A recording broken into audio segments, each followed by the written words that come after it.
lockdown yung Fanny. Pero alam mo yung parang iniisip ko na hindi ako safe. Hindi ako ligtas. May mga bagay na dapat mag-ingat ako sa lahat. Pero hindi. Ang swabe ng laro ng Aurora kahit na Fanny si Suzuki. Yung sinasabi nilang natin na condition na sa Aurora, dapat mapahirapan nila yung roaming trio ng Arkihoshi. Nagawa nila na saktong-sakto. Wala, literal na nahirapan. Actually, kahit kasi Edok na lang. Huwag na natin sama si Sutsujin at si Rinze. Si Edok na lang, men. 6 minutes ata, 5 deaths na yung Khalid. And feeling ko, hindi rin, siguro nabigla din yung Arkihoshi, specifically si Rinz, si Edok, na may possible solution para do sa Khalid roam. Even though parang on paper, ang dali niyang tignan na may knock-up din kasi. Tapos napaka-punishable nung kanyang pag-dive dahil nga yung ultimate ni Veil ay grabe na yung hila. Actually, nakita natin sa mid lane yun, pumasok si Susujin, 4 yung sinipsip nung ultimate dito ni Veil. So parang on paper, ang dali niya makita, pero it comes down to yung sanayan. Kumbaga kung nakailang matchup ka na, nakailang laro ka na Khalid ka, tapos may Veil kang kalaban. So it does feel like Arkihoshi didn't know what to do with the Veil kasi literal untouched yung Veil ni Yue. So a big question is, makikita ba natin yun dito sa game number 2 as we see Aurora MLBB taking up the Cho, first pick, and then they go ahead and pick up the Valentina and Gatot for Arkihoshi. Yeah. So now that Aurora, pinanayo rush nila yung Cho dito, kailangan dagdagan pa nila ng konting crowd control. Kasi kung hindi, mangyayari is magbibigay lang ng purify yan sa mga key members ng Arkihoshi, yung Aurora. So, they go ahead then pick up the Eve into the Valentina at saka Gatot Kacha. Parang tapang Kaya nga into a Valentina and a Gatot Kacha, you said. Yung talon pa lang ng Gatot nakakatalon na, binigyan mo pa ng real world manipulation yung Valentina. But we don't know. Baka may sagot sila dito. Baka may hidden pick pa yung Aurora. They go on and take the Moskov, the winningest marksman for Doming Kite. So let's see if anong sasagot dito ng Arkihoshi. Medyo malabo na yung Alpha tsaka Bane dahil nga sa presence dito ng Eve. Unless mag-Rafaela sila dito for Edok. Yeah. Again, Rafaela was one of the responses to the Eve na yung nakita natin ng MPL Philippines Season 14 playoffs. Dahil lang sa dati parang sinasabi na parang counter Rafa into the Eve, pero yung Rafa lang kasi pag nag-increase mo na yung movement speed at nakalabas na kayo sa box ni Eve, wala na kayong masyado problema So they go ahead and rush the Nathan. So yung Arkihoshi, yung presensya ng Gato at Valentina Nathan is signal naman yan na pumili sila ng lineup na pwede rin mag-snowball, pero parang yung snowball na, how do I say this? Yung 2-item Nathan power spike, kumbaga, maset up lang nila si Skylar na maayos at saka pwede rin maging agresibo si Skylar sa lane. Yeah. Kumbaga nandun yung scaling aspect ng Arkihoshi, but there's also that surprise factor na kapag nakuha na ni Nathan yung 2-item power spike niya, parang siya in a way, parang siyang Beatrix after nung initial pickup ng either Heptasis, tas POD, yung parang gano'n na nagiging mid-game hero siya, even though dapat scaling hero lang siya na farm, split push lang, split push. So, medyo comfort din naman yun for RQ, yung gano'ng klaseng playstyle. But now, Aurora, you're looking at this lineup na medyo macro-based, na meron kang Moskov, na nanggagaling kung saan-saan, you have an Eve that wants to fight around neutral objectives. So, medyo kailangan respetuhin ng dalawang teams na to, yung distinct playstyles nila sa isa't isa. Kasi Arkihoshi, this is something that they've really mastered. Yung kahit late game sila, they can actually transition to the mid game. Kapag makakuha lang sila ng couple of kills, kayang-kaya nila mag-snowball. For Aurora right now, may onting reach sila, pero kailangan pa nila ng pang dive or pang crowd control the moment pumasok yung Gatot, yung Nathan. Okay. Inisip nila na baka mag-joy si Demon kahit. Inisip ko dito na baka even though sobrang low chance kasi rare natin na makita na mag-show si Edward. Even though nakita natin isa o dalawang beses ng MPL Philippines. Yeah. Baka may chance pa ka na i-swerve ng Aurora to na yung ine-expect ng Arkihoshi yung map pressure, biglang magugulat na lang sila, magagaling sa XP yung Cho. Tapos pipilian na lang ng ibang roam si Rene J. Yeah. Like Tig, Ruby, Edith, Grok even. Or actually, pwede nga rin yung Ling, tsaka Angela, I would say. Feeling, baka something along the lines of a Ruby. If not a Ruby, baka Hylos, baka yung Aurora for one Actually, of their yeah. frontline picks. Kasi pag tinanggal mo yung X-Borg, yun yung one of the signs na baka ano eh. And well, to be fair, kung X-Borg ako, masaya na Eve yung kalaban ko kasi klarong-klaro kung saan ko bibitaw yung ano yung Last Insanity eh. Oo. Matik may kumbaga may target dun sa gitna. Oh, wow! Benedetta! Good Question is it gonna go to XP or is it gonna be jungle? Medyo nakakita na ako ng mga jungle Benedettas lately. Nagiging hybrid yung kanilang approach. May mga nag-War Axe, may mga nag-Thunderbolt, may mga nag-full damage. So depende na rin kung anong trip ng RRQ Hoshi. It is likely gonna go to the hands of Dairen though. With Revitalize, nakita na rin natin yan from them.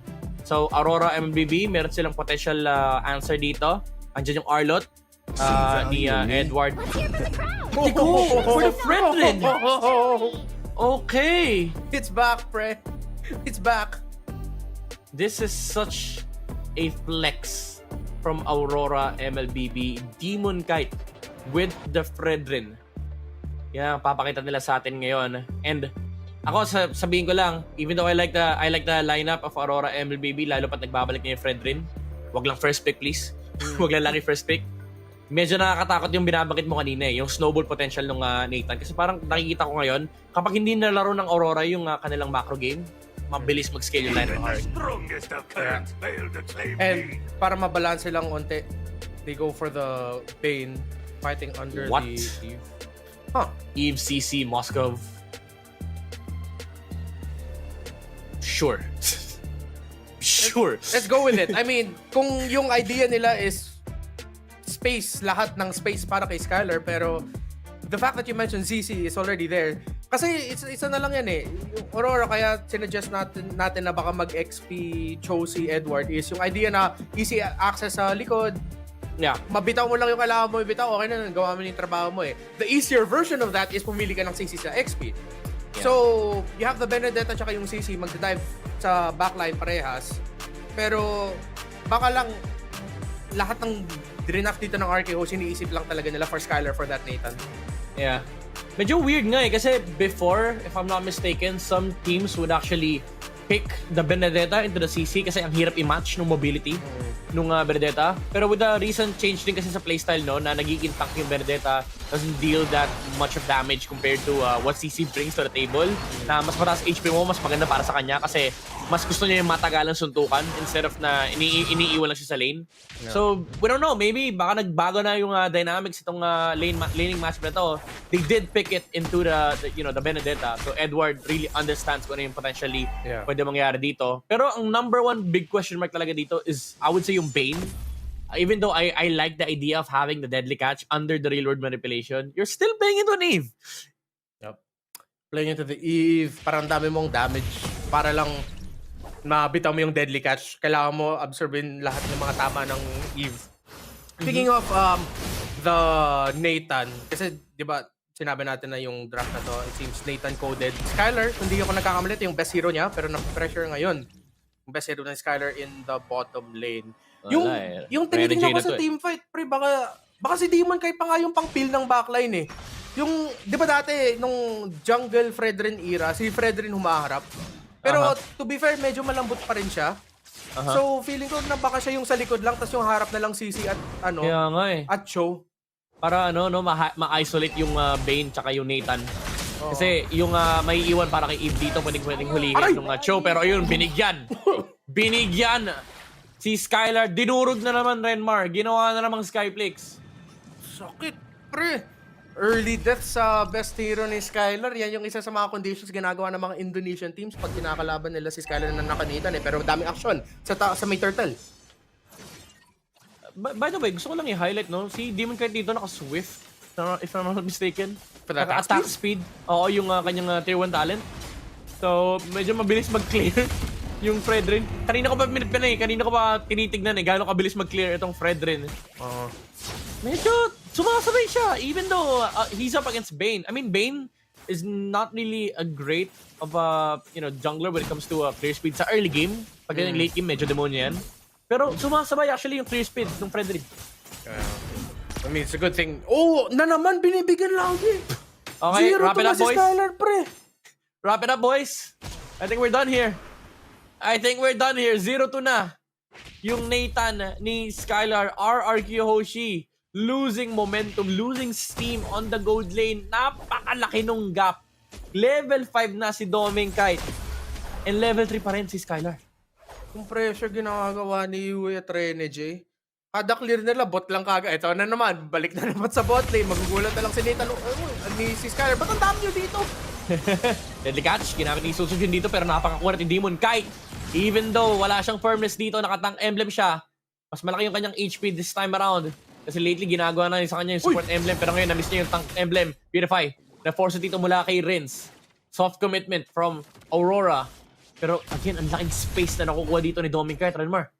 Good check by Rene J. Good acknowledgement na madalas na overlook nila mga roamers na katulad ng tayo lang, yung mga normies na naglalaro ng RG na pag maggagang kayo into the bottom lane, hindi nyo maiisip na baka yung mid laner Rene J. katapay lang dyan. Good check by Rene J, pero medyo malalim nga. Grabe! Yung movement ni Rene J, tatlong hero yung na-force dito. Reload manipulation ginamit ni Yue. Apat na nag-guardian. Counter dito kay Eve. Pero wala pang damage. Kinopen na Valentina yung reload manipulation. Pero patay na si Tsutsuji. And Demon Kite gets the kill. Skylar gusto bumawi. Gusto makakuha ng kill. Makakuha ba niya? Buhay pa rin si Yue. Naki-ES pa nga ni Idok. And wala pa rin nakuha kill dito Skylar. Penge daw. Rene J hindi binigay sa kanya. Aurora, nakatakas pa. Munti ka na maging masamang resulta yon para sa Aurora. Pero RRQ Hoshi, nakapaghanap ng onting panalo, nakapaggamit ng Purify si Skylar, kaya hindi siya nahuli. Sakto-sakto nakatakas at nakapag-damage siya. Pero Aurora may hawak pa rin sa turtle ngayon at baka hindi na nga makakapag-contest itong RRQ Hoshi kasi yung rotation ni Susujin ay nasa taas pa. Medyo nalungkot Skylar doon sa ikot na yon. Nawalan din siya ng nawalan siya ng minion wave. And Doming Kite is pummeling down on the tower on the bottom lane. Rene J and Demon Kite, sinazone nila yung tatlong membro ng RRQ Hoshi. Walang damage against the Fredrin. Dyren helping out from the EXP. Si Tsutsuji na yung nag-cover dito ng XP dahil magkakaroon na ng gold para sa mga jungler dito dahil 5 minutes na. Pero wala pa rin sila nakakasagot dito sa split push and sa pagka-cover na ginagawa ng Aurora para kay Doming Kite. At buti lang nakita natin yung isa sa mga bagay na para sa RRQ Hoshi na, di ba, Nathan draft talaga to. Focus on the Nathan, focus on Skylar. So yung Aurora, parang klaro yung assignment nila from minute 1 is, okay, pag may panahon tayo na mag-rotate sa bot lane, bigyan na natin kagad si Skylar, wag na natin hintayin. Kasi kung pinayagan nila mag-farm yung Nathan na yan, yung mga deep cut na ginagawa nila, Demon Kite, Rene J, magugulat na lang sila, ba't ang sakit nito? Yeah. Pero dahil nga nabigyan nila ng dalawang early deaths si Skylar, parang nabalanse onte. So, tignan nyo ngayon, medyo, actually, mataas nga yung lamang ni Doming Kite. Siguro mas malapit na siya. Hindi, 8, kaka-7 lang ni Skylar. So, 1 level gap. So baga may breathing room dito yung Aurora na mag-chill lang, mag-farm kasi alam nila medyo na-slow down dito si Skylar. So RRQ Hoshi, kailangan makaharap sila ng bawi. Kailangan may banse dito laban sa Aurora. Pero ngayon, wala na yung mga energy shields ng RRQ Hoshi. Nagmamansyag na yung push ni Moskov. Susujin, already committing the ultimate dito sa may bottom lane. Idok, 4 steals na revitalize pero hindi talaga nila kayang saktan yung Fredrin ni Demon Kite. Medyo makunat. Na-miss ni Demon Kite to na nakakunat ang hero niya. Pero Rene J with a kick. With a flicker kick onto the Susujin, getting the jungler of RRQ Hoshi. Direct kasunod ba? Eye for an eye, makakalabas siya. Pero nag-aabang pa rito si Rene J. May knock-up pa. Wala siyang kick however. Pero nandito na naman yung zoning squad ng Aurora. Nastan dito si Dyren. Madedefend naman nila yung middle lane however. Pero nasa tapat pa ng Aurora yung turtle. Oh, Demon Kite pumasok. Reload manipulation mula kay Reigns. Pero buhay pa! Buhay pa yung Fredrin! Grabe! At yun nga, feeling ko nakita natin din yung power ng bagong region eh. Again, it scales a little bit better para sa mga matataas na HP. Total HP na heroes. Sakto nung pag-region na yun. Biglang pumitik yung health niya eh. Oo, napindot. Dahil doon sa base HP, may isang malaking flat number. Yung unang proc. Enough yun para mabigyan siya ng 1 HP. And ito na. Bumabasag na ng tore dito si Doming Kite. Nauna na yung bottom lane tower. RRQ Hoshi again. Forced to defend against this heavy artillery na si Moskov. Hindi naman dahil sa malakas na siya ngayon, pero ganun lang kalaki yung disparity pagdating sa gold. Aurora, kontrolado pa rin nila yung mapa. Skylar, malapit na sa level, nakapagbawi ng onte. Pero hintayin na lang natin yung paglabas ng gold at saka ng items. Yun na nga, sakto. Okay, so 1,000 pa ang lamang ni Doming Kite, 2 items. hinihintay pa yung pangatlong item dito ng Nathan habang nilalaro pa rin ng Aurora yung mapa. So RQ Hoshi nag-default na sila sa 5-man rotation para mataas yung chance na makuha sila ng mga picks, mga trades, at makabigay ng gold sa Nathan nila. Yeah. I mean, may Bane naman sila and usually gusto ng Bane yan yung nag-group up kayo. Pero as early as now na nag-aagawa kayo ng farm, it definitely helps Aurora out kasi may pang split push dito. Yung Aurora with the Moskov, naku, Dyren. Babagsak sa Dyren, eye for an eye, hindi kinaya ng micro. Patay pa rin talaga, pagdating sa macro. And Aurora, MLBB, outclassing RRQ Hoshi. Even though they lost Edward, still, makakakuha pa rin sila ng libreng torre sa may top lane. Iniwan na nga nila, alam nila, kaya na ng mga minions yan. And Aurora, hinahabol nila dito, Sutsujin, Rena J, meron siyang flicker. Oh, wag ka sisilip. Okay, deadly catch, ginamit na after the Guardian, sa wala. Sa Patay ang minion. germs. Sa minion naman, pre. Sa minions ba? Sa minion naman. Okay, Natamahan sige. naman yung siege minion. Sige. Something may, pa rin yun. May Frederick kasi doon kanina, dinasyan lang siya eh. Oo. Okay. Well, pili ko in advance thinking masyado ni Idok. Uy, grabe, trito ah. Oh, Tyren? Okay. Poke damage coming out from RRQ Hoshi, pero remember, may kick na pwede manggaling dito kay Rena J. Nakaabangan lang sila sa pagsilip ni Sutsujin. And 4 members from Aurora heading to that Lord Pit. Alam nila meron silang Moskov na pwede gamitin sa may bottom side. And pwede niyang abangan ni Dominic. Dito si Dyren, inaabangan nga niya, hindi niya pinapatawid. Okay, lilipat na siya. Binigay niya na yung bottom lane tower. It would be a nice trade if makukuha nila itong Lord for Aurora. Pero kailangan nila humanap. Rena J, nakatingin siya rito. Kita niya yung angulo! Sutsujin! Hindi siya nakasilip! Hindi siya nakatingin! And babagsak yung Bane ng RRQ Hoshi. Raids 1v1 kay Yue. Pero mas original siya. Siya yung original real world manipulation. And hindi kinaya na rin makipagsakabayan sa Eve ng Aurora, Demon Kite, and Edward zoning the reinforcements coming out from RRQ Hoshi. Grabe, Aurora. Ang basic nung nung approach nila doon. Parang literal na check bush, saktong positioning, manage ng minion wave sa gitna.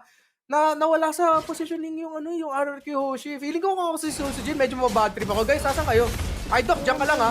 Idok, nasa ka na. Idok, tulong, Idok. Yun tuloy, wala nang nakakatulong kay Sutsujin. Ito yung maririnig mo yung roam mo, sabihin sa'yo, uy pre, cho. Siyempre bahasa, pero gets yun na yun. Rena J, again, may flicker kick. Nakakuha na niya si Idok dito, pero hindi siya makakasipa dahil nandun yung deadly catch, pero nakatakbo pa rin naman siya with the Shunpo. Pero may tumamang Spirit Destruction dito, natakot yung RRQ Hoshi. Baka i-1v5 sila nung Moskov and Aurora, makakuha na naman ng torre sa may top lane. And susunod na atang babagsak dito yung mid lane, walang deadly catch. For at least 5 seconds dito si Sutsujin. Kakagamit lang nun. Actually, mas matagal pa pala. Hindi pala ganun kayaman yung Bane. Kulang pa yung kanyang CDR. And RRQ Hoshi, 10 minutes in, lost all their outer towers against Aurora. Grabe, Fredrin. Hindi yung pangalawang beses na nagcast ako ng Fredrin game dito sa SPS. At mukhang magiging ganun na naman yung resulta na parang ay, Rena J! 3-man knockoff from the Hitman! Real world manipulation mula kay Yue. Pumasok si Tyren sa kanyang kamatayan! Mabubuhay ba siya with the revitalize? Okay, mabubuhay. Pero nandun si Dominic Kite sa may bandang likuran. And si Rince na lang yung naiwan. And Aurora secures 4 kills with the exchange of 2. Kaya ba nila i-end? Yun ang malaking tanong dito. Up against Rins. Wala na siya makokopyang spell. Medyo cooldown pa yung kanyang ultimate dito. 2 tore yung minamansagan dito ng Aurora. Bottom lane and middle lane tower. And RRQ Hoshi. 6 seconds pa bago mabuhay yung Bane. 0. Actually, buhay na pala si Idok. So, ibibigay na muna ng Aurora yung mga tore ng RRQ. Grabe ka na, Rene J. Lahat na ninakap mo, lahat na sinipa mo. Kung AOA lang yung sipa, lahat na matatamaan yun eh. Grabe. Hindi yun yung delivery. Yung pag naging AOE yung sipa mo, 3 yung lumabas, tapos 3 yung tinort ng Fredrin. Pilig yung katapusan na, ayun lang. Okay. Yun lang, masakit bossing. Medyo napasama yung combo nung cycling, hindi pala cycling, ano nga tawag dyan? Yung Cyclone Eye, at pati na rin yung tont ni Gatot. Oo. Ang lala nung balik niya. Yung Gatot. Nahuli ka agad. So, parang senyales na din yun para sa Aurora na kahit lamang yung Aurora in gold 4.5, ito yung mga sinasabi natin na pag 40k yung kalaban mo, pero mas 35 closer to 36 ka, nasa comeback bracket ka pa eh. Pwede ka pa mag-comeback. And mukhang nakahabol na nga si Skyler.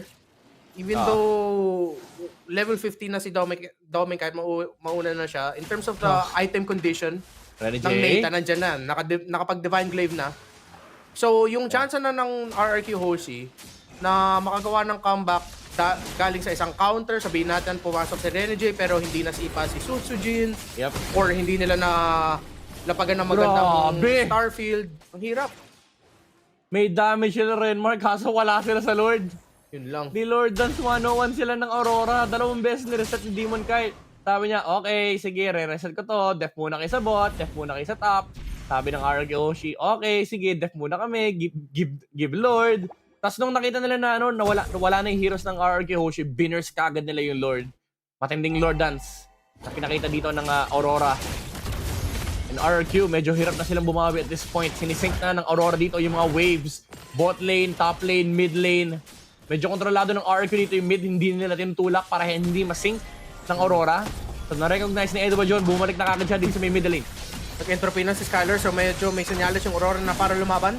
RRQ Hoshi sinusubukan nila depensahan, pero Aurora nakakapaghatak. Ginamit na yung Deadly Catch ng Bane at Idok. Pinapagamit yung ultimate niya para makatakas na makabuhay lang. Renegade! Nakaharap ng sipa!